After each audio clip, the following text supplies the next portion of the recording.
ওকে, time up. এবার নামতে কথাটা শেষ হবার আগে রিদিতা একলা চেয়ার থেকে নেমে পড়ল। এরপর আর এক মুহূর্ত দেরি না করে ভোঁ দৌড় দিল দরজার দিকে। রিদিতার এমন কাণ্ডে আহাদ হতভম্ব হয়ে দাঁড়িয়ে রইল কিছুক্ষণ। তার মুখ হা হয়ে গেল বিস্ময়ে। সে বুঝতেই পারেনি রিদি এমন কাণ্ড করে যাবে। এক মুহূর্ত পর হঠাৎ করে জোরে হেসে উঠল, মাথা নেড়ে বলল, এই মেয়েটা একদিন আমাকেই হার মানাবে নিশ্চিত। হাসতে হাসতে শার্টের শেষ বোতামটা লাগিয়ে ঘর থেকে বেরিয়ে গেল আহাদ রাজামির। অবশেষে কয়েকটা রুম ঘুরে ঘুরে হাঁপাতে হাঁপাতে আহিয়ার রুমে এসে পৌঁছালো রিদি। বুকের ভেতর যেন ধুকপুক শব্দটা গোটা করিডোরে শোনা যাচ্ছে। ভেতরে ঢুকতে আহিয়া তড়িঘড়ি করে এগিয়ে এলো, চোখে বিস্ময়, কণ্ঠে দুশ্চিন্তা।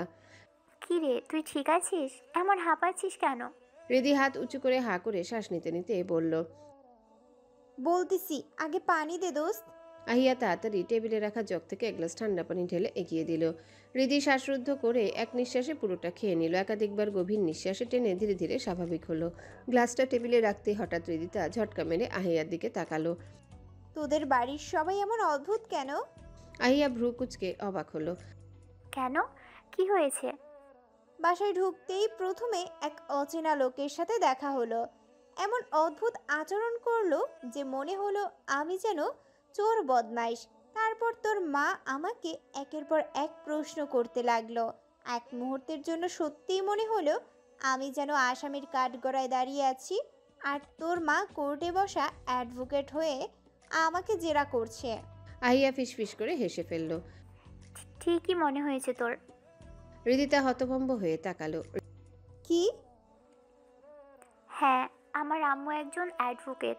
অ্যাডভোকেট আফরোজা শেখ, দেশের নামকরা ক্রিমিনাল লয়ার। হৃদিতা চমকে উঠল, মুখ হা হয়ে গেল। আরে বাপরে, আর কি কি বাকি আছে বল। তোর বাবা স্বরাষ্ট্রমন্ত্রী, তোর ভাই আহাদ রাজা মীর, আর কিছু বাকি আছে নাকি আহি? এভাবে কেন বসছিস? আর কিভাবে বলবো, তুই স্বরাষ্ট্রমন্ত্রীর মেয়ে, অথচ এই কয় মাসে আমরা একটুও আঁচ করতে পারলাম না। আহিয়া নিচু গলায় বলল। কারণ সবাই বাবা আর ভাইয়ের ভয়ে দূরে সরে যায় আমার থেকে। ভয়ে কেউ আমার সাথে মিশতেই যায় না, তাই তোদের কখনো বলিনি। ভয় ছিল যদি তোরাও দূরে সরে যাস। হৃদিতা একটু থমকে গেল, তার ঠোঁটে মৃদু হাসি ফুটল। সে আহিয়ার দুই হাত শক্ত করে চেপে ধরল। আহি, পাগল তুই! কে কি করলো, কে কি বললো, তোর পরিবার কেমন, আমার পরিবার কেমন, তাতে আমাদের কি যায় আসে? আমরা ফ্রেন্ড হয়েছি মানে এই বন্ধুত্ব থাকবে মৃত্যুর আগ পর্যন্ত। কথাটা শুনে আহিয়ার চোখের পানি টলমল করে উঠল। আবেগে সে হৃদিতাকে জড়িয়ে ধরল। হৃদিতাও আলতোভাবে ওকে সান্ত্বনা দিল। এই প্রথমে তাদের বন্ধুত্বের ভেতরে থাকা উচ্চবিত্ত মধ্যবিত্ত দেওয়ালটা ভেঙে গেল। মুহূর্তে যেন সে বরফ গলতে শুরু করলো। নিজেদের সামলে নিয়ে তারা বিছানায় বসলো। কিছুক্ষণ চুপচাপ থাকার পর আহিয়া বলল। আচ্ছা, তুই ভাইয়াকে কিভাবে চিনলি? প্রশ্ন শুনে হৃদিতা কাচুমাচু করে কণ্ঠ নামিয়ে বলল। সেদিন তোর ভাইয়ের রুমে আমরা গ্রুপ স্টাডি করছিলাম না, আমি তো জানতাম না, আমি ভুলে তোর রুম ভেবে ঢুকে পড়েছিলাম। সিরিয়াসলি? ভাই কিছু বলে নাই তোকে? হৃদি ঠোঁট কামড়ে দাঁত বের করে হেসে ফেলল। হ্যাঁ হ্যাঁ, কি বলবে? তোর ভাইয়ের কি সেই সাহস আছে হৃদিতা রায়ানকে কিছু বলার? আহিয়া হালকা থেমে গেল, কিছু একটা ভেবে চুপ হয়ে গেল। হৃদিতা হাত নেড়ে তার চিন্তা ভাবনা ভাঙল। আচ্ছা বাদ দে এসব, আগে নোটসগুলো দে, সন্ধ্যার আগে আবার বাসায় ফিরতে হবে। আহিয়া বই খাতা ঘাঁটতে লাগলো, এক হাতে কাগজপত্র বের করতে করতে বলল। তুই এই 2 দিন ভার্সিটিতে যাসনি কেন? আমি তো মেসেজ দিয়েছিলাম, রিপ্লাই করলি না, কাহিনী কি? হৃদিতা দৃষ্টি সরিয়ে নিল, ঠোঁটে চেপে আসতে বলল। কাহিনী কিছু না, শরীর ভালো ছিল না। কিন্তু সত্যিটা বলল না। কিভাবে বলবে? আহাদ রাজার ভয়ে সে টানা 2 দিন ঘর থেকে বের হয়নি। আহাদ আজ আবার তার সামনে এসে পড়তে হলো, তা আবার আহাদের বেডরুমে। মাথা ঝাঁকিয়ে সব চিন্তা ঝেড়ে ফেললো হৃদিতা। সে বিছানায় নোটসগুলো ছড়িয়ে মনোযোগ দিয়ে দেখতে শুরু করলো। আহিয়া বলল। আমি কফি আনতে যাচ্ছি, তুই থাক। আহিয়া বেরিয়ে যেতে হৃদিতার চোখের সামনে ভেসে উঠল কিছুক্ষণ আগের দৃশ্য।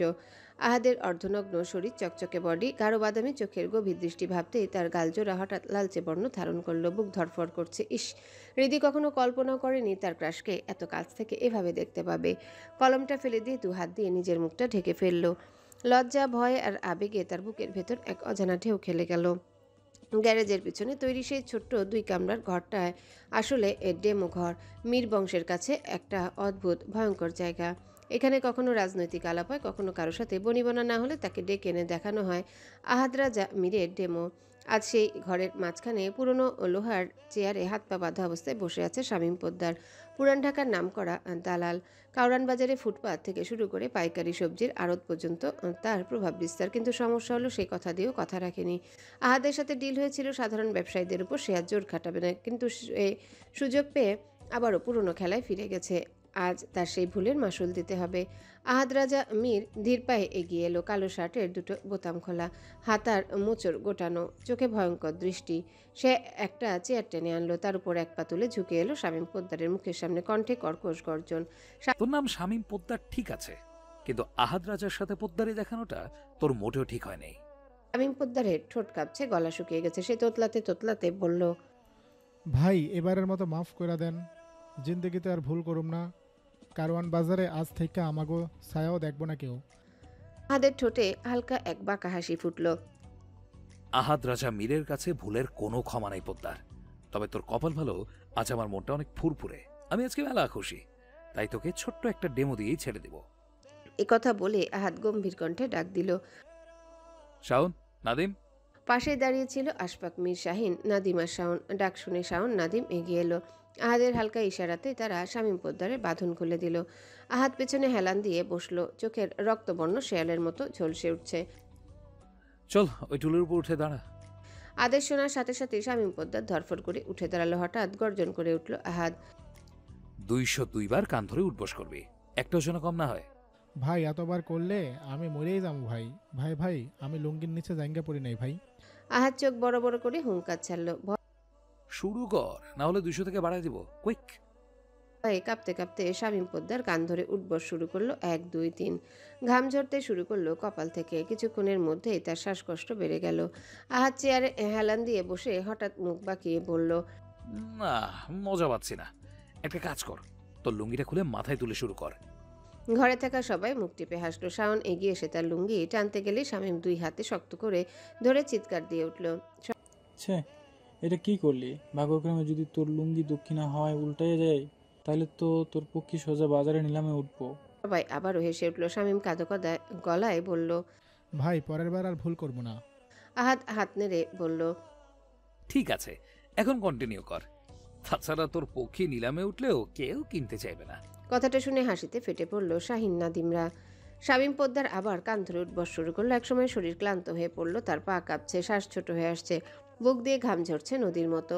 অবশেষে 202 বার শেষ করে হুঁশ হারাতে হারাতে মেঝেতে পা ছড়িয়ে বসে পড়ল। আহাদ ঠান্ডা চোখে তাকালো আশফাক মীরের দিকে।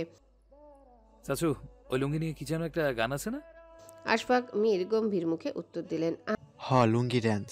আহাদ রাজা হাততালি দিয়ে উঠল। ইয়েস নাদিম, মিউজিক চালা, এখন পোদ্দার দিবে লুঙ্গি ড্যান্স। নাদিম স্পিকারে গান চালালো, ঢাল ঢোকে তালে তালে বাজতে লাগলো সেই বিখ্যাত সুর। আহাত পায়ের উপর পা তুলে চেয়ারে হেলান দিয়ে বসলো। শাহিন তার পাশে দাঁড়ালো। শাওন, নাদিম সরে গিয়ে এক পাশে জায়গা করে দিল। শামীম পোদ্দার কাপা ক্লান্ত শরীর নিয়ে আবার দাঁড়ালো, 2 হাতে সাদা লুঙ্গির 2 কোণা ধরলো। অতঃপর সুরের তালে তালে লজ্জায় ক্লান্তিতে ভয়ে ভয়ে নাচতে শুরু করলো। লুঙ্গি ডান্স লুঙ্গি ডান্স লুঙ্গি ডান্স লুঙ্গি ডান্স লুঙ্গি ডান্স লুঙ্গি ডান্স লুঙ্গি ডান্স লুঙ্গি ডান্স। সবাই একসাথে হেসে উঠল। আহাদ রাজা মীর ঠোঁটে ঠান্ডা হাসি টেনে কবিতা আবৃত্তি করলো। এই আহাদ রাজা যখন জাগেই দেয় সাজা। ঘরের দেয়ালে ধ্বনিত হলো আহাদের সেই হাসি, সেই গানের আওয়াজ, আর শামীম পোদ্দারের চোখ থেকে গড়িয়ে পড়ল অপমানের অশ্রু। সন্ধ্যার আলো তখন আস্তে আস্তে গাঢ় হতে শুরু করেছে। আকাশে কমলা নীল রঙের মিশ্রণে যেন অদ্ভুত রহস্যময়তা ছড়িয়ে আছে। চারিপাশে পাখির ডাক, দূরে মাগরিবের আজানে সুর ভেসে আসছে।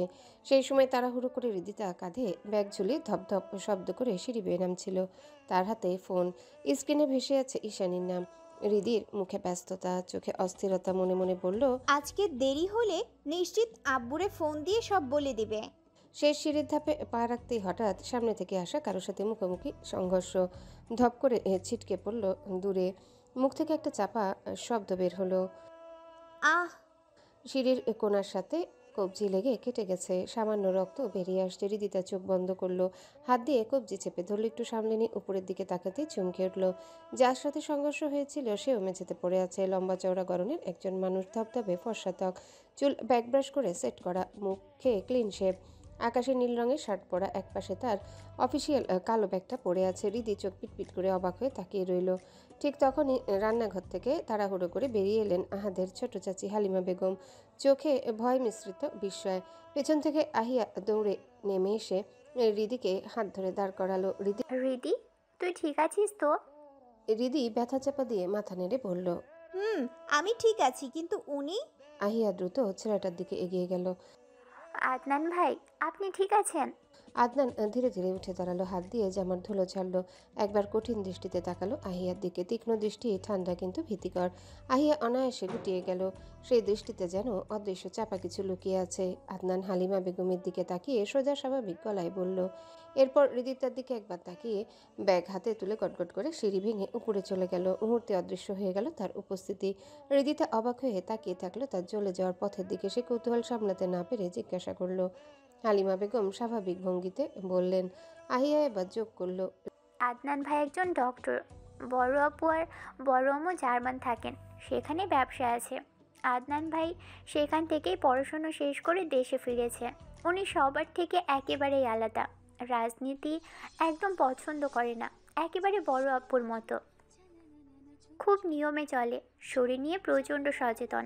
প্রয়োজন ছাড়া কারোর সাথে কথাও বলে না। দেখলি না কেমন গটগট করে চলে গেল? হৃদি একবার সেদিকে তাকিয়ে হেসে উঠল। আহিয়ার কানের কাছে ফিসফিস করে বলল। আমি এমনি এমনি বলেছিলাম যে তোদের বাসায় সবাই অদ্ভুত, এক একজনের এক এক রকম আচরণ। আহিয়ার কোনো জবাব দিল না। হৃদি ঘুরে চলে যেতে নিলেই হালিমা বেগম ডেকে বললেন। আরে কই যাও? আমি নাস্তা রেডি করেছি, অন্তত খেয়ে যাও। না আন্টি, আমার দেরি হয়ে যাবে, বুবু ফোন দিয়েছে। ভাইয়া বাসায় ফেরার আগেই আমাকে যেতে হবে। এটা আবার কেমন কথা? তোমাকে ড্রাইভার দিয়ে পৌঁছে দেব। হৃদিতা দ্রুত মাথা নেড়ে বলল। না না, দরকার নেই, আমি যেতে পারবো। এরপর হৃদি হালকা হাসি দিয়ে সবার থেকে বিদায় নিল। আহিয়া হাত নেড়ে বলল। সাবধানে যাস, বাসায় পৌঁছে একটা নখ দিস। হৃদিও হাত নেড়ে বেরিয়ে গেল বাইরে। হালিমা বেগম আবার রান্নাঘরের দিকে চলে গেলেন। আদিবা ড্রয়িং রুমে বসে আছে। আহিয়া কিছুক্ষণ দাঁড়িয়ে দরজার দিকে তাকিয়ে থাকলো, আর উপরের তলা থেকে আদনানের তীক্ষ্ণ দৃষ্টিজোড়া নীরবে বিদ্ধ হয়ে রইল নিচতলা ড্রয়িং রুমে। চোখে এক অদ্ভুত গভীরতা, যেন ভেতরে লুকিয়ে আছে অজানা গল্প, অচেনা রহস্য। মীর হাউসের বিশাল গেট পেরিয়ে বাইরে বেরিয়ে এলো হৃদিতা। রাস্তার বাতিগুলো এক এক করে জ্বলে উঠছে আলো অন্ধকারের ফাঁকে। শহরটা যেন আরও রহস্যময় হয়ে উঠেছে। হৃদি রাস্তার ধারে দাঁড়িয়ে চারিদিকে চোখ বুলালো। একটা রিক্সাও চোখে পড়ল না। সে দীর্ঘশ্বাস ফেলে ওড়নাটা শক্ত করে গলায় পেঁচালো, মাথা ও চুল ভালোভাবে ঢেকে নিল। ভেতরে ভেতরে এক অদ্ভুত অস্থিরতা কাজ করছে। বড় বড় পা ফেলে সামনের গলির দিকে হাঁটা শুরু করলো হৃদি। আশা ছিল সেখানে হয়তো রিক্সা পাওয়া যাবে। হঠাৎই পেছন থেকে কর্কশ শব্দে তীব্র ব্রেক কষল একটা গাড়ি। হৃদি চমকে উঠল। একেবারে তার সামনেই কালো রঙের গাড়ি থেমে গেছে। চোখ মুখ খিচে বন্ধ করলো সে। বুক ধুকপুক করছে। আরেকটু হলেই তো চাকার নিচে যেত। ঠিক তখনই ভেসে এলো এক অতি পরিচিত গভীর কণ্ঠস্বর। মিস জানু। তড়াক করে চোখ মেলে তাকালো হৃদি। গাড়ির কাচ নামানো, ভেতর থেকে ঠান্ডা অথচ জ্বলন্ত চোখে তাকিয়ে আছে আহাদ রাজা। তার সেই দৃষ্টি যেন সরাসরি বিদ্ধ হয়ে ঢুকে গেল হৃদির চোখের গভীরে। অকারণেই বুকের ভেতর চিনচিনে ব্যথা অনুভব করলো হৃদি। এমন অদ্ভুত ব্যথা সে আগে কখনো অনুভব করেনি। নিজেকে সামলে নিয়ে কড়া গলায় বলল। আর একটু হলেই তো আপনার গাড়ির নিচে ব্যাঙের মতো পিষে যেতাম আমি। চোখ কি পকেটে রেখে গাড়ি চালাচ্ছিলেন? আহাদ ধীরস্থির ভঙ্গিতে গাড়ির দরজা খুলে নেমে এলো। তার চোখ এখনো স্থির হয়ে আছে হৃদির মুখে। ঠান্ডা কাঁপিয়ে দেওয়ার মতো স্বরে বলল। কি বললে? আহাদের কণ্ঠে হিমশীতল রাগ মিশে আছে। হৃদি সেটা বুঝে গেল।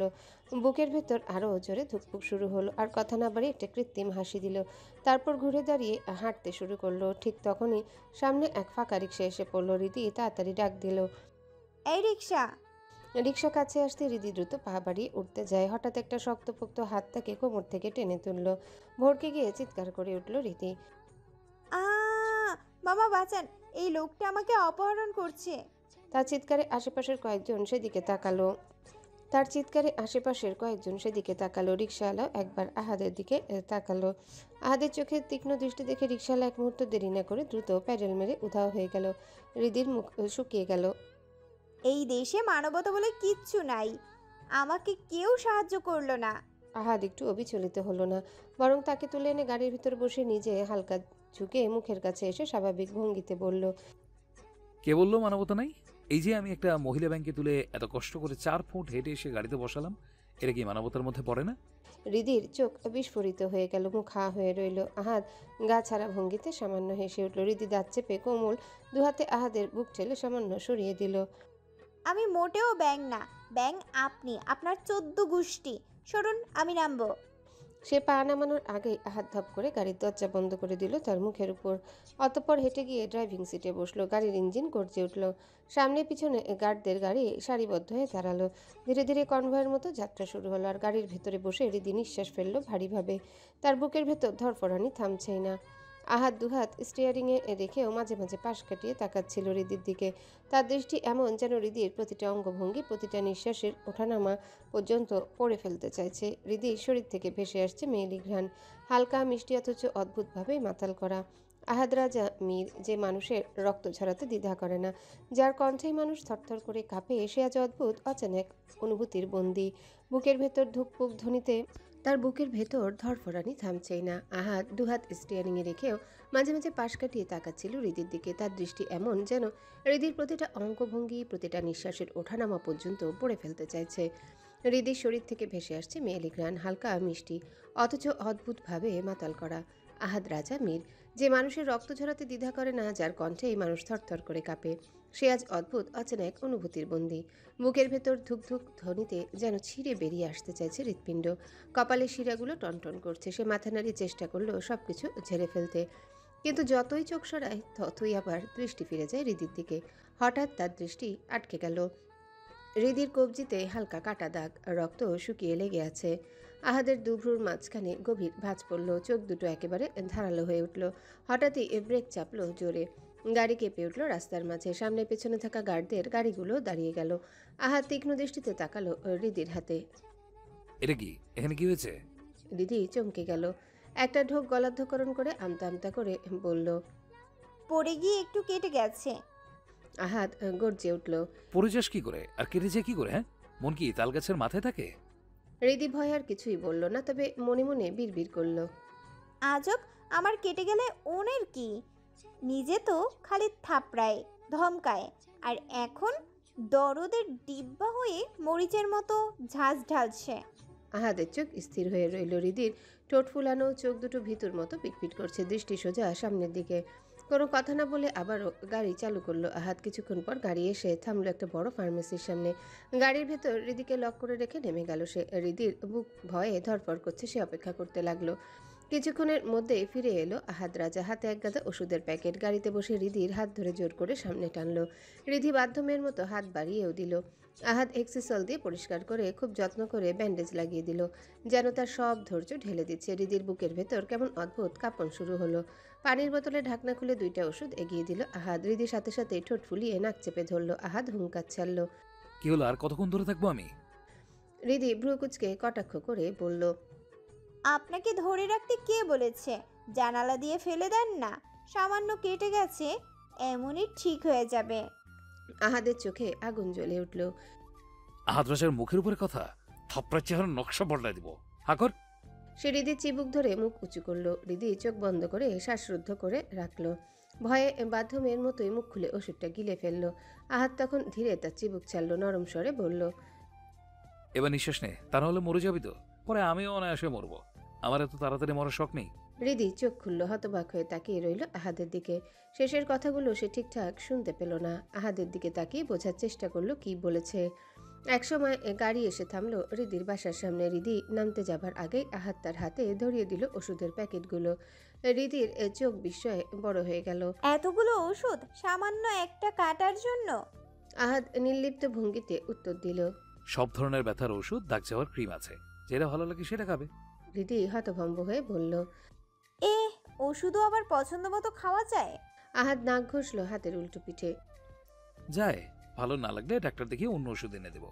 হৃদি একেবারে চুপ করে গেল। মনে মনে বলল, বড় লোকের বিরাট কারবার, এরা বোধ হয় এভাবে ট্রিটমেন্ট করে। একটা ভারী দীর্ঘশ্বাস ফেলে দ্রুত ভিতরে ঢুকে গেল আহাদ। তার যাওয়ার পানে তাকিয়ে রইল। 6 তলার করিডোরে এসে থামলো হৃদি। চোখ পড়ল কর্নারের ডাস্টবিনে।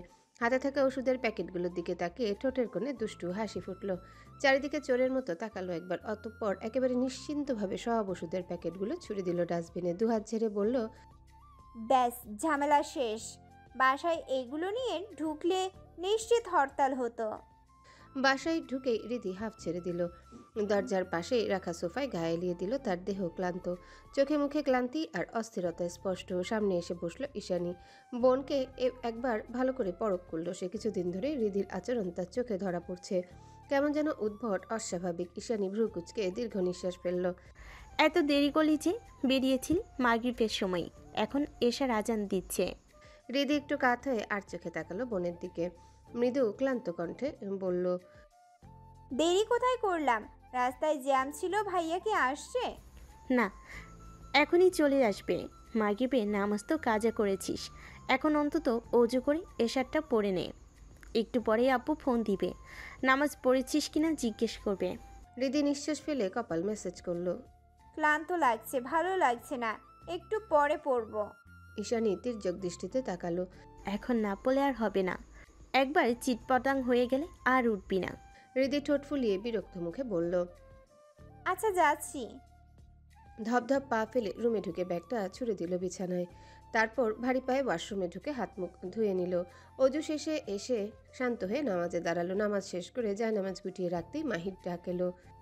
খালামণি, মাম্মাম ডাকছে, নানু ভাই ফোন দিছে। হৃদি ভ্রু কুচকে তাকালো। অনিচ্ছা সত্ত্বেও জায়নামাজ রেখে মাহির সঙ্গে গেল ড্রয়িং রুমে। স্ক্রিনে বাবার মুখ। হৃদি সালাম দিল। হৃদিকে হিজাবে দেখে তার বাবা সঙ্গে সঙ্গে উষ্ণ কণ্ঠে উত্তর দিলেন, মাশাল্লাহ, আমার আম্মাজান নামাজ পড়ে আসছে মনে হয়। হৃদি মাথা নিচু করে হালকা হাসলো। তার বাবা আবারও দৃঢ় কণ্ঠে বললেন, নামাজ কায়েম করবা না মা, দুনিয়ার সব কিছুই মিথ্যা, মায়াজাল, শুধু তোমার এবাদতগুলোই আসল, এগুলোর দিকে সবসময় খেয়াল রাখবা। অতঃপর দীর্ঘ সময় নিয়ে কিছু উপদেশ দিলেন, হাদিস শোনালেন যেন প্রতিদিনের নিয়ম। ঈশানী আর হৃদি দুজনেই মাথা নিচু করে শুনল মনোযোগ দিয়ে। একসময় ঈশানী জিজ্ঞাসা করলো, আম্মু কেমন আছি? রাজদা পড়াশোনা করে? তোমার আম্মু নামাজে দাঁড়িয়েছে, আইসা রুমে কি করে কে জানে, কোনো কথা শোনে না তোমার আম্মুর। তারপর হৃদির দিকে তাকিয়ে গলা কঠিন করলেন, তোমার পড়াশোনার কি খবর? ঠিকমতো পড়াশোনা করো? হৃদি সোজা হয়ে বসলো। করি তো। তারেক রায়ান গম্ভীর মুখে বললেন, তোমাকে আমি আসলে সেখানে পাঠাতে চাইনি, তোমার ভাই বোন মিলে ভর্তি করাইছে। ভর্তি যখন হইছই মন দিয়ে পড়বা, কোনো কিছু যেন না শুনি, এমন কিছু করবা না যাতে তোমার আব্বুকে সমাজে মাথা নিচু করে বাঁচতে হয়। হৃদি কিছু বলল না, শুধু মাথা নাড়ালো। চোখে এক অদ্ভুত চাপা ভয় জমে উঠল। তিনি আবারও বললেন, আচ্ছা ঠিক আছে, সাবধানে চলাফেরা করবা, আল্লাহ হাফেজ। দুই বোন একসাথে বলল আল্লাহ হাফেজ। ভিডিও কল শেষ হতে রুমের ভেতর হালকা নীরবতা নেমে এলো। হৃদি দীর্ঘশ্বাস ফেলে সোফায় বসে চার হাত পা চারিদিকে ছড়িয়ে দিল। সিলিংয়ের দিকে তাকিয়ে রইল অন্যমনস্কভাবে। মনে পড়ে বাবার শেষ কথাটা। চোখ দুটো বন্ধ করলো। শরীরটা ক্লান্ত, মনটাও ভরাক্রান্ত। ঠিক তখনই ট্রিং ট্রিং করে বেজে উঠল কলিং বেল। ঈশানী ঝট করে উঠে দাঁড়ালো। তোর ভাই আসছে মনে হয়। বলেই দৌড়ে গেল দরজার দিকে। দরজা খুলতেই চোখ বড় বড় হয়ে গেল ঈশানীর। তার সামনে দাঁড়িয়ে আছে তিনজন পরিচিত মুখ। আহাদ রাজার 3 অ্যাসিস্ট্যান্ট শাহিন, নাদিম আর শাওন। তাদের হাতেও নিচে একাধিক বড় বড় প্যাকেট। দেখে মনে হচ্ছিল সব খাবারের প্যাকেট। ঈশানী বিস্মিত হয়ে তোতলাতে তোতলাতে বলল, তা আপনারা? হৃদি চোখ বন্ধ রেখেই শব্দ শুনতে পাচ্ছিল। চোখ খুলে ঘাড় একটু কাত করে দেখার চেষ্টা করলো। কৌতূহল চেপে রাখতে না পেরে ধীরে ধীরে উঠে গিয়ে দাঁড়ালো ঈশানীর পেছনে। সামনের দৃশ্য দেখে হৃদির চোখও বিস্ফোরিত হয়ে গেল তাদের দেখে। ঠিক তখনই শাহিন প্যাকেটগুলো এগিয়ে ধরল। নরম অথচ গম্ভীর কণ্ঠে বলল, এগুলো আপনার জন্য। ঈশানী হৃদির উপস্থিতি টের পেল না, তাই ভ্রু কুচকে অবাক হয়ে তাকালো তাদের দিকে। আমার জন্য? তিনজন একসাথে দ্রুত না সূচক মাথা নাড়ালো। তারপর ঈশানীর পিছনে হৃদির দিকে দৃষ্টি রেখে বলে, আপনার জন্য। হৃদি হতবাক হয়ে নিজের বুকে তর্জনী আঙ্গুল ঠেকিয়ে বলে, আমার জন্য। তিনজন একসাথে হ্যাঁ সূচক মাথা নাড়ালো।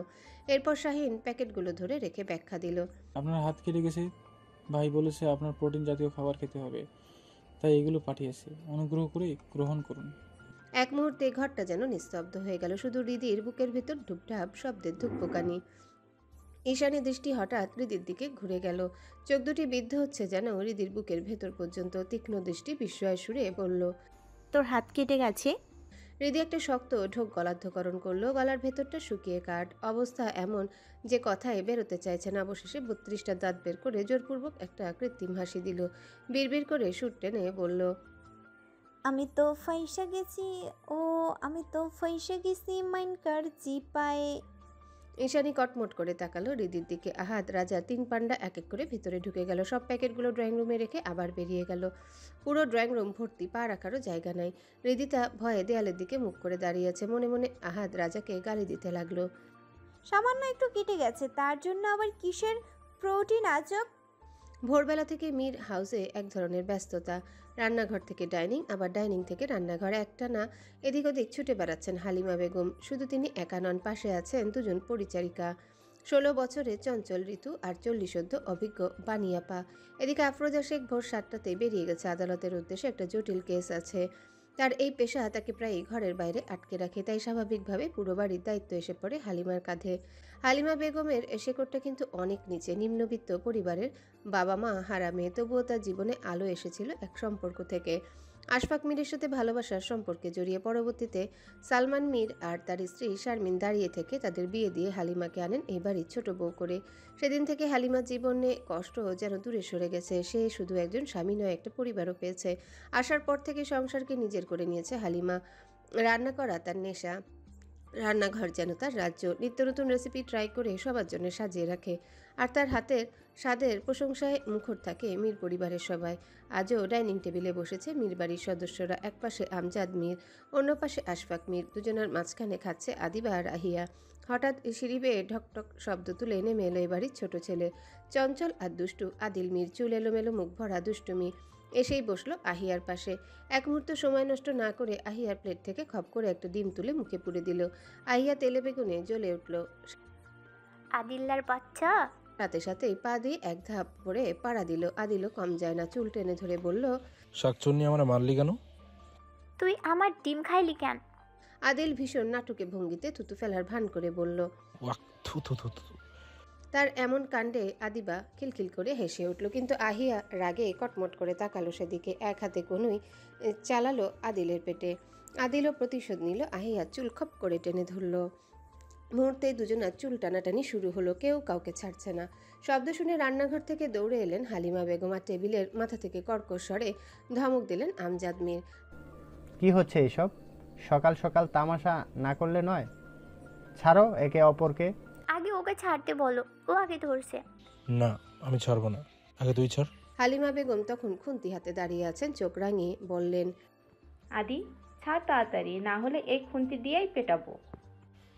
আমু, আগে শাকচুন্নি আমারে মারছে, আমি ছাড়বো না।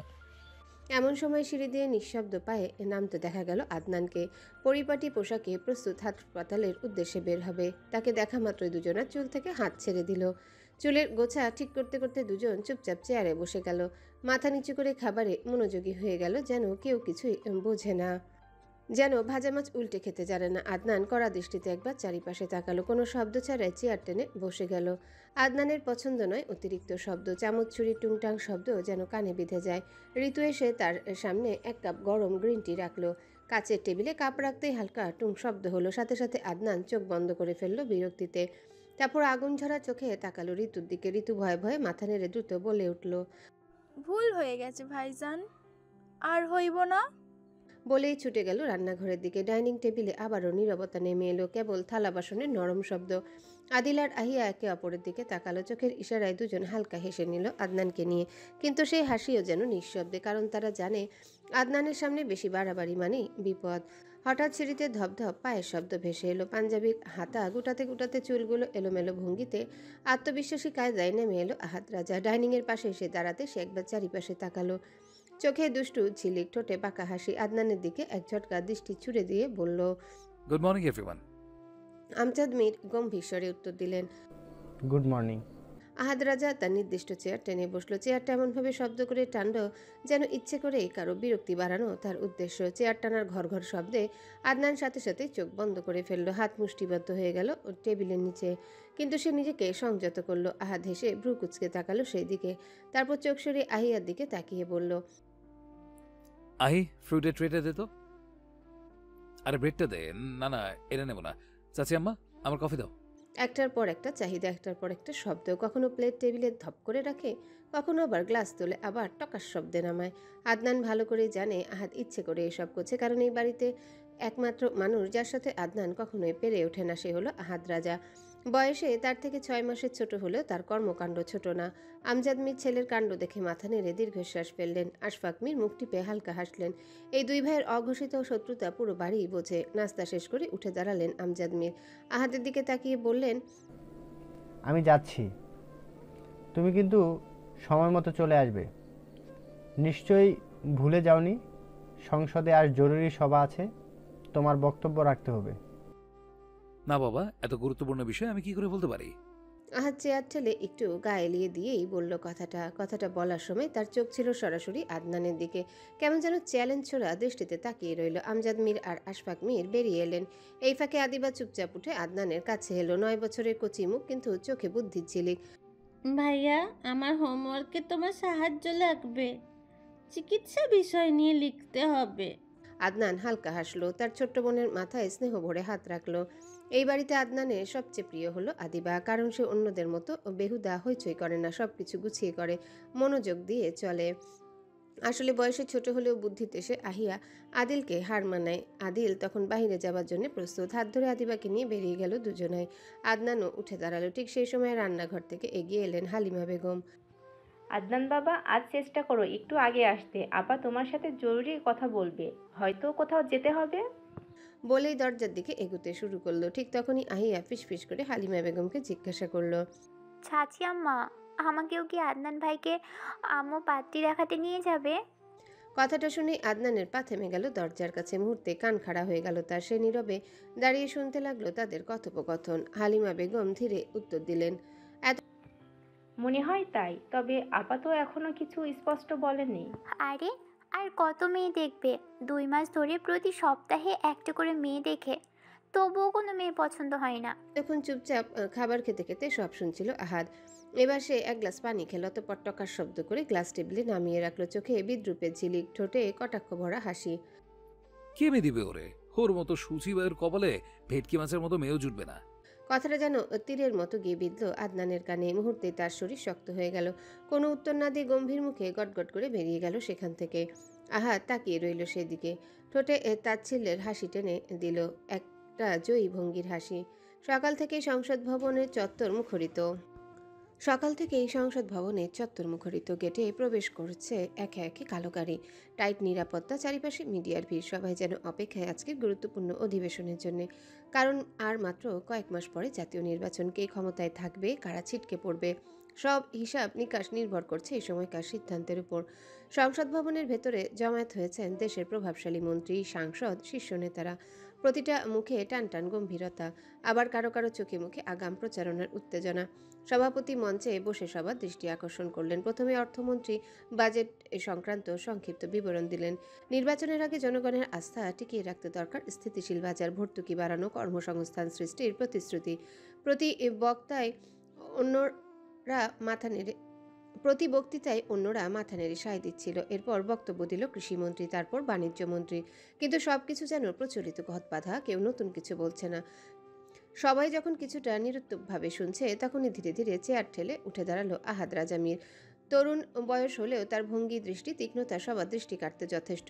কালো চশমাটা খুলে টেবিলে রাখলো, পাঞ্জাবির হাতা গুটিয়ে নিল এক ভঙ্গিতে, অতঃপর হাতের উল্টো পিঠ দিয়ে নাক ঘষে নিল, যেন নিজেকে যুদ্ধের ময়দানে প্রস্তুত করছে। আহাদ রাজা গম্ভীর অথচ কণ্ঠে দৃঢ়তার সুরে বলতে শুরু করলো, আমরা সবাই জানি নির্বাচন আমাদের সামনে, কিন্তু আমি স্পষ্ট করে বলতে চাই, নির্বাচন শুধু ক্ষমতায় আসা যাওয়ার খেলা না, এটা হচ্ছে জনগণের বিশ্বাসের পরীক্ষা। কিছুক্ষণ থেমে সবার চোখে চোখ রেখে আবারও বক্তব্য রাখলো। কিছু সাংসদ মাথা নেড়ে সম্মতি দিলেন। কেউ কেউ চশমা খুলে খাতায় নোট নিতে শুরু করলো। আহাদ রাজা এবার টেবিলে হালকা চাপড় মেরে শেষ বক্তব্য রাখলো। আজকের প্রজন্ম সোশ্যাল মিডিয়ায় বেশি সক্রিয়। তারা কথা শুনতে চায়, প্রশ্ন করে, সমালোচনা করে। আমরা যদি তাদের প্রশ্ন এড়িয়ে যাই, তাহলে তারা অন্য বিকল্প বেছে নেবে। আমরা চাই তরুণদের সাথে সরাসরি যোগাযোগ, প্রযুক্তিকে কাজে লাগিয়ে তাদের আস্থা অর্জন। কথা শেষ হতেই সভাকক্ষে করতালি বেজে উঠল। কারো মুখে অবাক বিস্ময়, কারো চোখে প্রশংসা। কিছু বয়সে প্রবীণ নেতারাও সায় দিয়ে মাথা নেড়ে সম্মতি জানালেন। আহাদ রাজা মাথা নেড়ে সবার প্রতি সম্মান জানালো। চশমাটা আবার পরে নিয়ে চেয়ার ঠেলে আসনে বসলো, এক গর্বিত অথচ শান্ত ভঙ্গিতে। গরম দুপুর, ক্লাস শেষ হয়ে গেছে। ক্যাম্পাসের মাঝখানে পুরনো বটগাছের নিচে রাখা লাল নীল ছাতার শেড। সেখানে বসে আছে হৃদিতার আনিকা। আনিকা সব বান্ধবীদের তুলনায় লম্বায় একটু বেশি, গায়ের রং চাপা হলেও মুখের গঠন সুন্দর, আর তার হাসিটা বেশি সুন্দর। তার দুই পাশের দাঁত দুটো বাঁকা হওয়াতে আরও বেশি ঝিলিক ছড়িয়ে পড়ে হাসিতে। তবে তার একটাই দুঃখ, এই বয়সেও একটা জামাই নেই। অন্তত একটা বয়ফ্রেন্ড থাকা উচিত ছিল। প্রতিদিনই এই নিয়ে তার একই কান্নাকাটি, আর সেই দুঃখেও শোনার দায়িত্ব পড়ে হৃদিতার উপর। হৃদি বিরক্ত হয়ে মাঝে মাঝে বলে, দোস্ত তুই বরং একটা পোস্টার সাফাইস, বয়ফ্রেন্ড চাই, জরুরি ভিত্তিতে দরকার। তার কথা শুনে আনিকা হাসতে হাসতে মাটিতে গড়াগড়ি খায়। এমন সময় এসে যোগ দিল আহিয়া আর নীলা। চারজন মিলে গল্প জমে উঠল। কিছুক্ষণ আড্ডার পর নীলা বলল, দোস্ত চল না ক্যান্টিনে যাই, আমার ক্ষুধা লাগছে। আনিকা লাফ দিয়ে উঠল, চল যাই, সিঙ্গারা খেয়ে আসি। কথাটা বলে হৃদির হাত ধরে টান দিল। হৃদি হালকা খিচে মুখ বাঁকিয়ে বলল, আহ ছাড় ছাড়, ব্যথা করছে। কি রে, কি হইল? এখানে কেটেছিল, ব্যথা। ও আচ্ছা, চল এখন। না আমি যাব না, আমার পা ব্যথা করছে। আহিয়া ব্যাগ কাঁধে ঝুলিয়ে দাঁড়িয়ে গেল। আরে সমস্যা কি তোর, চল তো। না ভাল লাগছে না, এত দূর হেঁটে যেতে ইচ্ছা করে না, আমার পা ব্যথা করে। নীলা ঠোঁট বাঁকিয়ে বলল, তোর আবার কই ব্যথা না করে বল? কখনো মাথা, কখনো হাত, কখনো পা। আনিকা হেসে বলল, দোস্ত ওরি দেখা আমারই একটা গান মনে পড়ছে, ওই যে ওইটা, তোর কোন কোন জায়গায় ব্যথা গো বান্ধবী ললিতা। সবাই হো হো করে হেসে উঠল। নীলা চোখ পাকিয়ে বলল, ললিতা না, হৃদিতা। ও তাই তো। তারপর তিনজন একসঙ্গে দু আঙ্গুল দিয়ে তুড়ি বাজিয়ে গিয়ে উঠল, তোর কোন কোন জায়গায় ব্যথা গো বান্ধবী হৃদিতা। ও তোর কোন কোন জায়গায় ব্যথা গো বান্ধবী হৃদিতা। হৃদি চোখ লাল হয়ে গেল রাগে। কটমট করে তাকালো ওদের দিকে। মনে হলো এখনই ওদের কাছা চিবিয়ে ফেলবে, কিন্তু হৃদিতাকে তাদের দিকে তাকিয়ে থাকতে দেখে তিনজন থামার বদলে আবার অন্য সুর ধরল। এই চাইয়া রইছস কেন, কি কবি ক, তুই কইলেই তো আমরা কমু। বলেই হো হো করে হেসে উঠে দৌড় দিল। হৃদির এবার আর সহ্য করতে পারল না। পায়ের জুতো খুলে হাতে নিয়ে দৌড়ে গেল তাদের দিকে। তিনজন ফসফস করে ছুটল। আনিকা হাসতে হাসতে পেছনে তাকিয়ে চেঁচালো, ভাগ লাল ভাগ। আহিয়া হাঁপাতে হাঁপাতে নিঃশ্বাস ফেলে বলল, আরে লাল না, ওর নাম তো নীলা, নীল বল। আনিকা আবার সম্বোধন করে বলল, ভাগ নীল ভাগ। এই নিয়ে সবাই আরো জোরে হেসে উঠল। গেটের কাছাকাছি এসে হৃদি দাঁতে দাঁত চেপে হাতের জুতাটা নিশানা করে ছুঁড়ে মারল ওদের দিকে। তারা তিনজন মাথা নিচু করে নিজেদের বাঁচালো, কিন্তু সেটা কি সোজা আঘাত করলো একটা কালো ঝকঝকে গাড়ির কাছে। চপচপ শব্দে সবার চোখ সেই গাড়ির দিকেই গেল।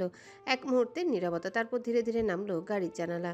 ভেতরে বসে আছে আহাদ রাজামির। গাঢ় বাদামি চোখ দুটোতে যেন আগুন জ্বলছে। দৃষ্টি এতটাই তীক্ষ্ণ যে মনে হলো হৃদির বুকের ভেতর ঘায়াল করে দিচ্ছে। হৃদি তাকে পেয়ে উঠল, ভয়ে আঙ্গুল কামড়ে ধরল। বিপদ থেকে বাঁচা দোয়া পড়তে গেল, কিন্তু ভয়ে সব দোয়া দুরুদ ভুলে গেল। তাই মনে যা আসলো তাই পড়তে শুরু করলো। আল্লাহু আকবার, লা ইলাহা ইল্লাল্লাহু মুহাম্মাদুর রাসূলুল্লাহ, আলিফ বা তা সা জিম হা খ দা জাল র ঝা সিন শিন। আল্লাহ এবারের মতো বাঁচিয়ে দিন। কালো গাড়ির দরজা খুলতে বের হয়ে এলো আহাদ রাজামি। সাদা পাঞ্জাবি, হাতা গুটানো, বুকের উপর হালকা ঘামে ভিজে থাকা দাগ, চোখ দুটো যেন আগুনে দাউ দাউ করে জ্বলছে।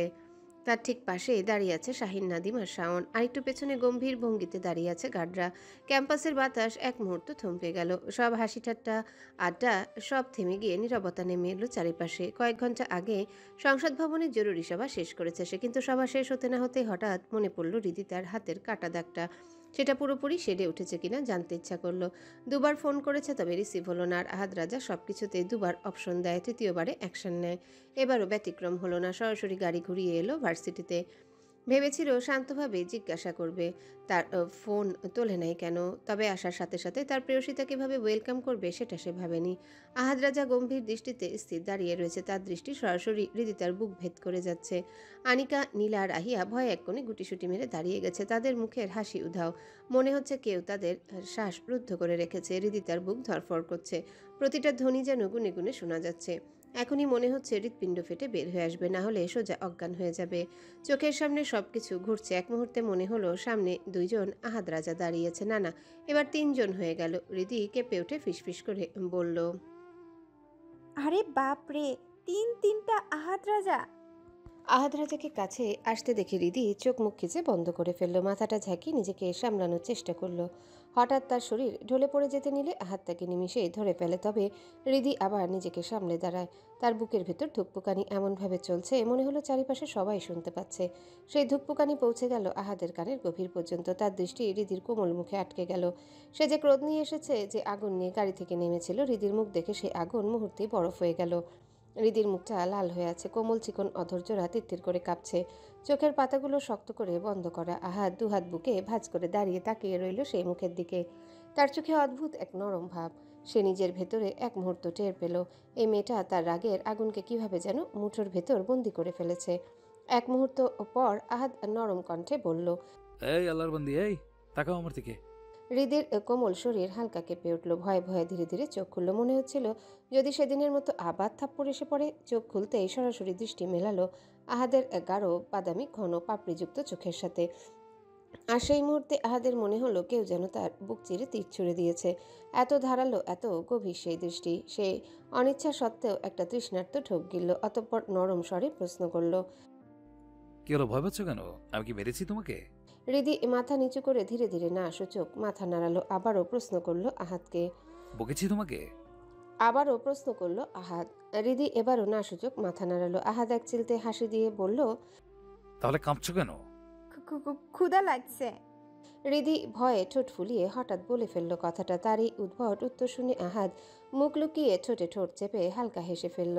তার রাগ মিশে গেল নরম স্রোতে। সে দু আঙ্গুলের পিঠ আলতো করে হৃদির কপালে ঠেকিয়ে বলল, মাথা গরম হয়ে আছে বুঝতে পারছি, এমনি এমনি তো জুতা ছুঁড়ে মারোনি। হৃদি লজ্জায় মাথা নিচু করে ফেলল। নিজের ক্রাশকে জুতা ছুঁড়ে মারেছি। লজ্জায় আর ভয়ে তার গাল দুটো লাল বর্ণ ধারণ করলো। আনিকার আহিয়া মুখ চাওয়াচাই করলো একে অপরে। তাদের মনে হচ্ছে এটা কিভাবে সম্ভব। তারা ভেবেছিল এখনো বুঝি হৃদির গালে ঝড় নামবে, কিন্তু এখানে যেন উল্টোটাই ঘটল। আহাদ রাজা এত শান্তভাবে কথা বলছে, পাশে নীলা দাঁড়িয়ে আছে, তার চোখ স্থির আহাদের উপর।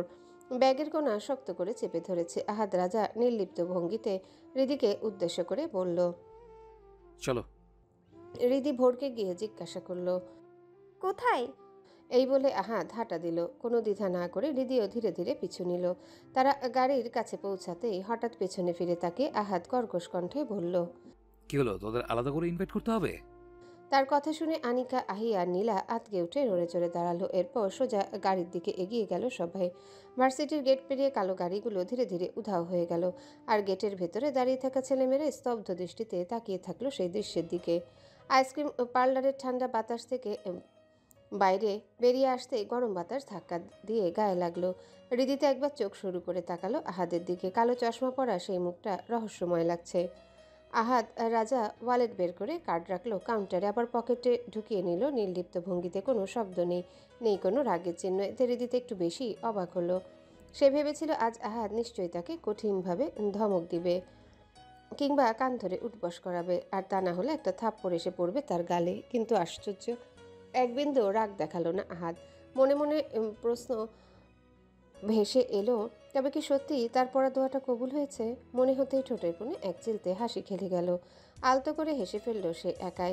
তার সে উদ্ভট হাসি চোখে পড়ল আনিকার। এগিয়ে এসে কানের কাছে ঠোঁট লাগিয়ে ফিসফিস করে বলল, কি রে, তোর উপর জিন ভর করলো নাকি?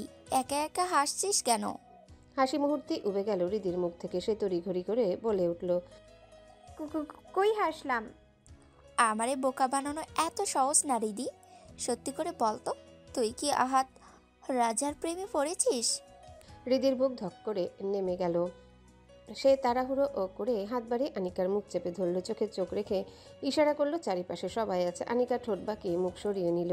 আমার বিশ্বাস হচ্ছে না রিদি, তুই মানুষ পেলি না, এই নির্দয় লোকটার প্রেমে পড়লি? হৃদি কেঁপে উঠে ফিসফিস করে বলল, চুপ থাক না প্লিজ। দূর থেকে সব লক্ষ্য করছিল আহাদ। হৃদি তাকে হাঁসফাঁস করতে দেখে সে ধীর পায়ে এগিয়ে এলো। হালকা নরম কণ্ঠে জিজ্ঞাসা করলো, কি হয়েছে? খারাপ লাগছে? পাশে যাবে? হৃদি চোখ নামিয়ে রাখলো, কিছু বলতে যাবে, তবে তার উত্তর দেবার আগেই আহাদ হাত উঠিয়ে শাহিনকে ডাকলো। তার দায়িত্বে আহিয়াদের রেখে নিজের গাড়ির দিকে এগিয়ে গেল হৃদিকে সঙ্গে নিয়ে। গাড়ির ভেতরে নিস্তব্ধতা। ঘড়ির কাঁটা 2:30 ছুঁই ছুঁই করছে। রাস্তায় হালকা যানজট, কিন্তু গাড়ি চলছে দ্রুত। আহাদের কালো চশমার পেছনে চোখের দৃষ্টি গোপন। কিন্তু তার পাশে বসে থাকা হৃদির বুকের ধুকপুকানি গাড়ির ভেতর যেন স্পষ্ট শোনা যাচ্ছে। অবশেষে গাড়ি এসে থামলো হৃদির বাসার সামনে। আহাদ দরজা ঠেলে নেমে গেল, দুহাত বুকে ভাঁজ করে দাঁড়ালো গাড়ির বনেটের পাশে, আধা হেলে থাকা ভঙ্গিতে, যেন এক অদম্য সম্রাটের মতো তার দৃষ্টি স্থির হৃদির দিকে। দেখি হাতটা। হৃদি হতবাক, মুহূর্তে হাতটা পেছনে লুকিয়ে ফেলল। আহাদের চোখের মনি মুহূর্তে জ্বলে উঠল, রাগী গলায় গর্জে উঠল আহাদ। আমি হাত দিতে বলেছি, কুইক। আদেশে সুরে হৃদির বুক কেঁপে উঠল। চারিপাশে একবার তাকিয়ে ভয়ে ভয়ে এগিয়ে দিল হাতটা।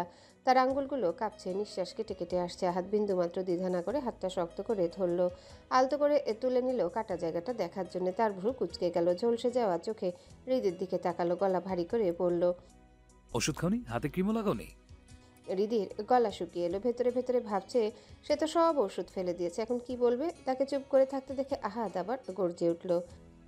আমি কিছু জিজ্ঞেস করছি হৃদি। সে গর্জনে মনে হলো মাটি কেঁপে উঠল, সাথে হৃদির বুক ধকধক করে কেঁপে উঠল। সে আর সহ্য করতে পারল না।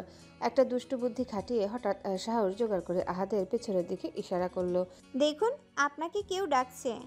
আহাদ মুহূর্তে ঘাড় ঘুরিয়ে তাকালো পিছনে, কিন্তু ওখানে কেউ নেই। সেই সুযোগে হৃদি এক ঝটকায় হাত ছাড়িয়ে নিল। এক মুহূর্ত দেরি না করে দৌড়ে ঢুকে গেল বাসার ভিতর। আহাদ হতভম্ব হয়ে তাকিয়ে রইল কয়েক সেকেন্ড, এরপর বুক ফেটে বেরিয়ে এলো তার আগুন ঝরানো গর্জন। হৃদি, আই সোয়ার তোকে আমি বুকের সাথে পিষে মেরে ফেলবো।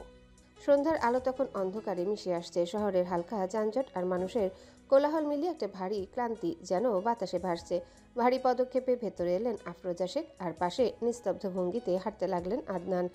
দুজনেরই মুখমণ্ডলে ক্লান্তি, অথচ সেই ক্লান্তি ভিন্ন ভিন্ন কারণে। ড্রয়িং রুমের সুবিশাল ঝাড়বাতির আলোয় ঘরটা ঝলমল করছে।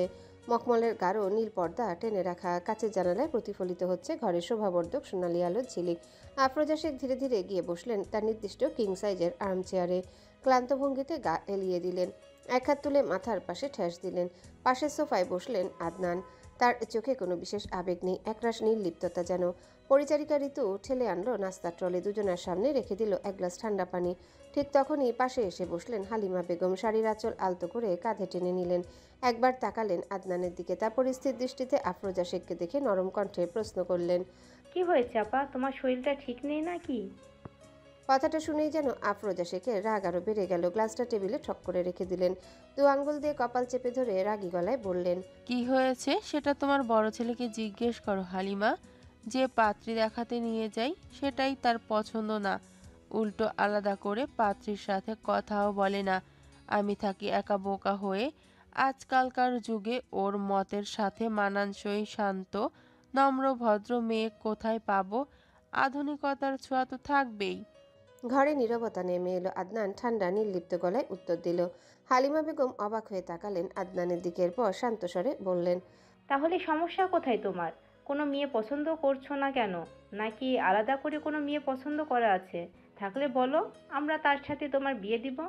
মুহূর্তে আদনানের চেহারা পাল্টে গেল। সে হঠাৎ পিঠ সোজা করে দুই বাহু ঘুরিয়ে নড়ে চড়ে বসলো, যেন কিছু বলতে উদ্যত। ঠিক তখনই আফরোজা শেখ ঝাঁঝালো কণ্ঠে বলে উঠলেন, তুমিও হালিমা, ওর যদি কোনো পছন্দ থাকতো তাহলে কি আমার সাথে মেয়ে দেখতে যেত? তাছাড়া আমরা কি জানতাম না এই বিষয়ে? আদনান চোয়াল শক্ত করে চেপে ধরলো, তার হাত মুষ্টিবদ্ধ হয়ে উঠল। আফরোজা শেখ আবারও বললেন, দেখো আদনান, ভাইজান আর ভাবি আমাকে দায়িত্ব দিয়েছে, কিন্তু তুমি যদি এমন করতে থাকো তাহলে আমার পক্ষে সে দায়িত্ব পালন করা দুষ্কর হয়ে দাঁড়াবে। আমি স্পষ্ট বলে দিচ্ছি, এবার আর তোমার মতামত চাইবো না। আমি যা বলবো সেটাই হবে শেষ সিদ্ধান্ত, মাথায় রেখো। ঘরে নেমে এলো এক ধরনের বরফ শীতল নীরবতা। আদনান একটা কথাও বলল না, পাশ থেকে নিজের ব্লেজারটা হাতে তুলে নিল, এরপর গটগট করে সিঁড়ির দিকে এগিয়ে গেল। আফরোজা শেখ চোখ বন্ধ করে আবারও কপালে আঙ্গুল চেপে ধরলেন, মুখে ঝলসে পড়া ক্লান্তি, রাগ আর অসহায়তা মিশ্রিত এক ছাপ। হালিমা বেগম সেদিকে তাকিয়ে রইল। ঠিক তখনই আদনান থেমে পিছনে ঘুরল, দৃষ্টি সরাসরি হালিমার দিকে, গলায় চাপা কিন্তু দৃঢ়স্বর, বলেই আবার গটগট করে সিঁড়ি বেয়ে উপরে চলে গেল।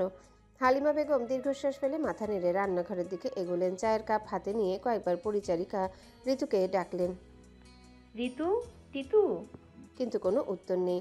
ঠিক তখনই রান্নাঘরে ঢুকলো আহিয়া। সে দুলতে দুলতে এসে ছোট্ট টেবিলের পাশে চেয়ারে বসলো, আলসেমিতে ভরা চোখ, হাতে মোবাইল নিয়ে টুকটাক স্ক্রল করছে। হালিমা বেগম একবার তাকালেন, তারপর আলতো গলায় বললেন, আহিয়া মা, আদনানের চাটা একটু দিয়ে আয় না মা। আহিয়া অবাক হয়ে চমকে উঠল। কি? আমি? অসম্ভব। কি অসম্ভব? আদনান কি তোকে খেয়ে ফেলবে নাকি? জানা মা, আমার চুলোয় রান্না আছে। কোনো উপায় না দেখে আহিয়া গজগজ করতে করতে চায়ের কাপটা তুলে নিল। ধীর পায়ে সিঁড়ি ভাঙতে ভাঙতে উপরে চলে গেল। দরজার ফাঁক দিয়ে উকি দিল আহিয়া। ভেতরটা আধো আলোয় ঢাকা, কোথাও আদনানকে দেখা যাচ্ছে না। একটা ঢোক গিলে সাবধানে ভেতরে পা রাখলো। টেবিলের উপর কাপটা রাখতে গেল। ঠিক তখনই তার চোখ পড়ল বুক শেলফের দিকে। ভাঁজ করা বইয়ের ফাঁকে এক ঝলক আলোয় ঝিলিক করছে একটা অর্ধ খাওয়া অ্যালকোহলের বোতল। আহিয়ার চোখ কপালে উঠে গেল। না। যে মানুষ সবসময় শারীরিক সুস্থতা, ফিটনেস, শৃঙ্খলা নিয়ে এত সচেতন, সে কি করে এরকম করতে পারে? শিওর হতে আহিয়া দুপা এগিয়ে গেল সেদিকে। ঠিক তখনই ওয়াশরুমের দরজা খুলে বেরিয়ে এলো আদনান। কাঁধে তোয়ালে মুখ মুছতে মুছতে হঠাৎ চোখ গেল আহিয়ার দিকে। নরম স্বরে জিজ্ঞাসা করলো। আহিয়া চমকে উঠল, কাঁপতে কাঁপতে বলল, আপনার চা। আহিয়া মৃদু শব্দ করে টেবিলে কাপটা রাখলো। দরজার দিকে এগোতে হঠাৎ থেমে গেল। ঘাড় ঘুরিয়ে তাকালো আদনানের দিকে। একটা কথা জিজ্ঞেস করবো আদনান ভাই? আদনান এক মুহূর্ত স্থির চোখে তাকিয়ে থাকলো। সে জানে আহিয়া কি জিজ্ঞেস করবে, তাই ঠান্ডা নির্দ্বিধায় উত্তর দিল। আহিয়া স্তব্ধ হয়ে গেল। এক মুহূর্ত দাঁড়ালো না, তড়িঘড়ি করে ঘর থেকে বেরিয়ে গেল। আদনান বুক সেলফের দিকে বাহাত বাড়িয়ে বইগুলো সরিয়ে আবারও বোতলটাকে আড়াল করলো। এরপর ধপাস করে দেহটা ছুড়ে দিল বিছানায়। ক্লান্ত চোখে একবার তাকালো টেবিলে রাখা ধোয়া ওঠা চায়ের কাপের দিকে। হঠাৎ তার ঠোঁটে এক অদ্ভুত রহস্যময় মুচকি হাসি ফুটে উঠল। সেই বিকেল থেকে ঈশানীর পিছনে পিছনে ঘুরছে হৃদিতা। কাল রাতে কি সর্বনাশটাই না হলো। ঈশানী জেরার মুখে আর বেশি নিজেকে সামলাতে পারেনি হৃদি। শেষমেশ সব খুলে বলতে হয়েছে, কিভাবে হাত কেটেছে, কি হয়েছে, কেন হয়েছে। শুধু একটা বিষয় খুব সাবধানে এড়িয়ে গেছে, আহাতকে পছন্দ করার কথাটা। সেটা মুখে আনা সাহস হয়নি। তখন থেকে ঈশানী মুখ ভার করে আছে, হৃদি তার সাথে কথা বলছে না। হৃদি কত ডাকাডাকি করলো, টানাটানি করলো, কোনো উত্তর নেই। মনে গভীর অভিমান জমে গেছে। যে বোন বাইরে গিয়ে একটা চকলেট খেলেও এসে ঈশানীকে শেয়ার করত, ছোটখাটো প্রতিটা সুখ দুঃখ তার সাথে আলোচনা করত, সেই বোন এত বড় একটা ঘটনা গোপন করলো। ঈশানীর বুকের ভেতরটা কেমন মোচড় দিয়ে উঠছে। তাই সে জেদ ধরেছে, কথাই বলবে না। বিকাল গড়িয়ে সন্ধ্যা নামলো। ঘর ভরছে নরম আলোয়। ঈশানী বালিশ পিঠে ঠেকিয়ে চুপচাপ বিছানায় এসে বসলো, চোখে মুখে অভিমান জমাট। এদিকে হৃদি কেমন অস্থির হয়ে আছে, একটু হাসি একটুখানি কথার জন্য প্রাণপণ চেষ্টা করছে। হৃদি এসে বসলো ঈশানীর সামনে। খুনসুটি ভরা ভঙ্গিতে তাকে দুলাতে দুলাতে ডাক দিল, বুবু, এই বুবু, কথা বল না গো। ঈশানী ভ্রু কুচকে বিরক্ত স্বরে বলে উঠল, কি হয়েছে? কি সমস্যা তোর? এত জ্বালাচ্ছিস কেন? কিন্তু তাতে হৃদির কোনো ভ্রুক্ষেপ নেই। সে বরং হেসে তুই আঙ্গুল দিয়ে ঈশানীর ঠোঁটের দুপাশে টিপে ধরে বলল, একটু হাসো না গো মাহির মা। ও মাহির মা, ও সুমনের বড় গিন্নি। ঈশানীর মুখ একদম গম্ভীর। হাসি তো দূরের কথা, চোখ মুখ আরো কুচকে তাকালো হৃদির দিকে। হৃদি চোখ পিটপিট করলো, ঠোঁট ফুলিয়ে মিষ্টি গলায় বলল, এইবার অন্তত একটু হাসো না বুবু। কিন্তু কাজ হলো না। তখন হৃদি হঠাৎ ঈশানীর নাকটা আঙ্গুল দিয়ে একটু তুলে ধরে বলল, জানো তোমারে এখন কার মতো লাগে? আমাদের বাড়ির পাশের কাঞ্চন ভাইয়ের যে বোন আছে না, বিনু, একদম তার মতো লাগছে। এই বলে হৃদি নিজেই হেসে কুটি কুটি। কিন্তু এবার ঈশানী ফেটে পড়ল। সে এক ঝটকায় হৃদির নরম দুগাল চেপে ধরল। তাতে তার ঠোঁট জোড়া ফুলে মুখের ভঙ্গি পাল্টে গেছে। ঈশানী হালকা হেসে বলল, তুই জানিস তোকে এখন কেমন দেখতে লাগছে? আমাদের এলাকায় যে গণি খনকার আছে না, তার ছোট বইয়ের মতো লাগছে। এই বলে ঈশানী নিজেই হো হো করে হেসে উঠল। হৃদি হাঁ হয়ে তাকিয়ে রইল কিছুক্ষণ। তারপর ঝটকা মেরে উঠে দাঁড়িয়ে গালে হাত চাপড়ে বলল, ছি ছি ছি ছি ছি ছি, মোটেও না। আমি কত সুন্দর মাশাআল্লাহ। তার মুখভঙ্গি, হাঁটা চলা, অভিমান ভরা ভঙ্গি দেখে পাশের ঘর থেকে মাহি এসে উকি দিল। একবার দুই বোন একে অপরের দিকে তাকালো, তারপর মুহূর্তে অট্টহাসিতে ফেটে পড়ল। এই দৃশ্য দেখে মাহি আর থাকতে পারল না। সেও হো হো করে হেসে উঠল। হৃদির হঠাৎ বুকের ভেতরটা কেমন জানি শূন্য হয়ে গেল। বিছানায় চার হাত পা মেলে দিয়ে শুয়ে আছে সে। সিলিংয়ের দিকে ফ্যাল করে তাকিয়ে আছে।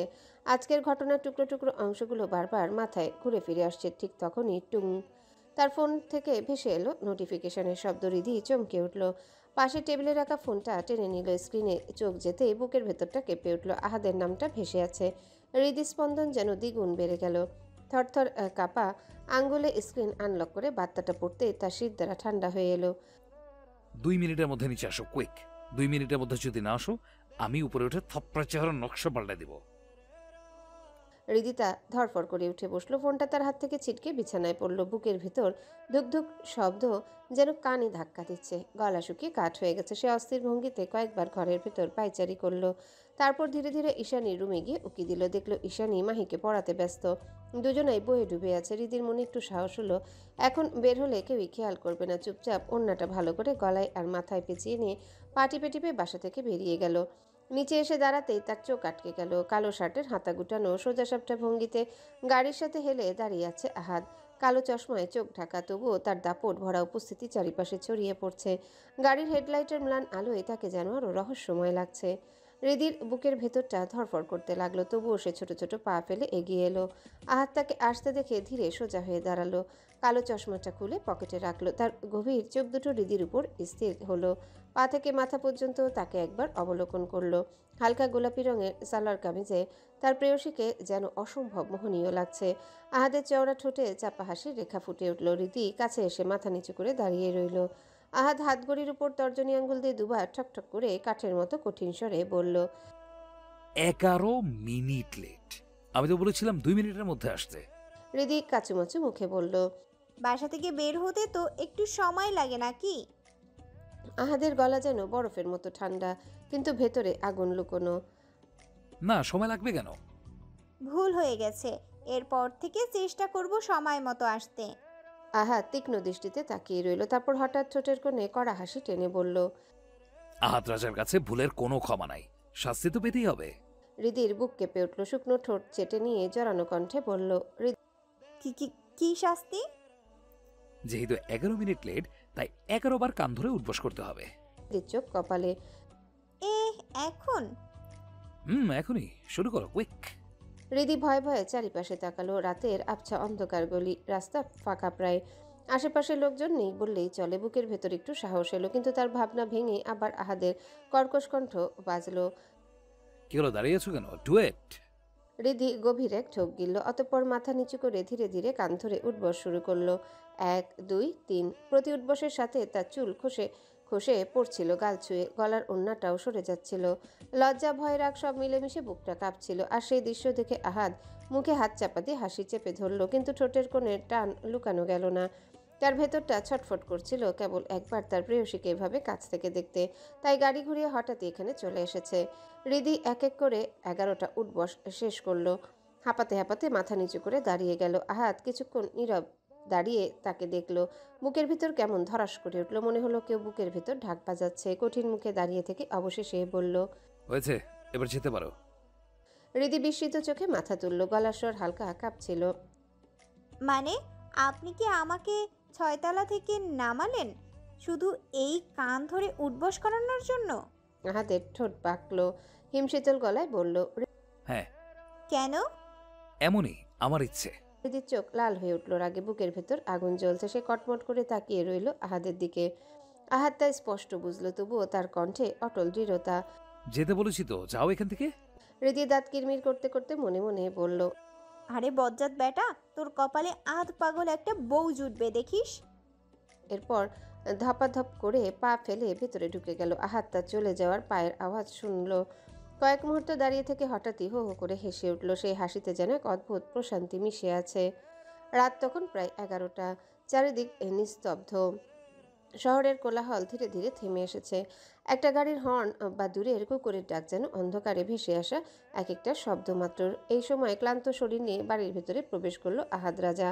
হলঘরে ঢুকতেই তার জুতার শব্দ প্রতিধ্বনিত তুলল চারিদিকে। সেই শব্দ শুনে ছুটে এলো তার দুই প্রিয় সঙ্গী সিরিয়াস আর কোকো। দুই পোষা কুকুর লাফিয়ে লাফিয়ে আহাদকে ঘিরে ধরল, যেন সারাদিনের অপেক্ষার পর প্রিয় মানুষটাকে পেয়ে আনন্দে উন্মাদ হয়ে গেছে। আহাদ তাদের দুজনের মাথায় হাত বুলিয়ে দিল। ক্লান্তি সত্ত্বেও ঠোঁটের কোণে হালকা হাসি ফুটে উঠল। একটা লাল বল তুলে নিয়ে খেলা শুরু করলো। একবার ছুঁড়ে মারে আর তারা হুড়মুড় করে দৌড়ে গিয়ে সেটা আবার তুলে এনে দেয় তার হাতে।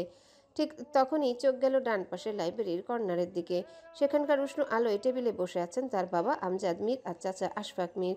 দুজনেই ডুবে আছেন কোনো গুরুত্বপূর্ণ আলোচনায়। টেবিলে ছড়ানো কাগজপত্র, খোলা ফাইল আর ধোয়া ওঠা চায়ের কাপ। আহাদ কিছুক্ষণ ওদের দিকে তাকিয়ে রইল। অতঃপর এক নিঃশ্বাসে হাতে থাকা বলটা দূরে ছুঁড়ে মারল। সিরিয়াস আর কোকো ছুটে গেল সেদিকে। আহাদ ভারী শরীর নিয়ে ধীরে ধীরে এগিয়ে গিয়ে ধপ করে বসে পড়ল চাচার পাশের সোফায়। ধপ শব্দে দুই ভাই তাকালো তার দিকে। আশফাক মীর ভ্রুকুচকে জিজ্ঞাসা করল, কোথায় ছিলে তুই? সংসদের সবার পর থেকে তো হা হয়ে গিয়েছিস। আমজাদ মীর তখন নির্লিপ্ত ভঙ্গিতে চশমাটা নাকে ঠেলে দিলেন, তারপর ব্যঙ্গে সুরে বললেন, কোথায় যাবে আর? আগে নিশ্চয়ই কোনো প্রেয়সীর খোঁজে। আহাদ এক মুহূর্ত বাবার দিকে আর চোখে তাকালো, তারপর গলা খাকারি দিয়ে সোজা উত্তর দিল, খুঁজতে না, দেখতে গিয়েছিলাম। তার মানে খুঁজে পেয়েছো তাকে? এই উত্তরে আশফাক মীরের চোখ কপালে বিস্ময়ে বলে উঠল, এক মিনিট, কিসের প্রেয়সী? কোন প্রেয়সী? আহাদ এবার চোখ বন্ধ করে হালকা মুচকি হাসলো, আস্তে আস্তে উচ্চারণ করলো, লাল শাড়ির প্রেয়সী। এক মুহূর্তের জন্য যেন নিস্তব্ধ হয়ে গেল সবকিছু। শুধু টেবিল ল্যাম্পের হালকা আলোয় আহাদের মুখে ঝিলিক ছড়াচ্ছে। আশফাক মীরের মুখে বিস্ময়ের ছাপ স্পষ্ট।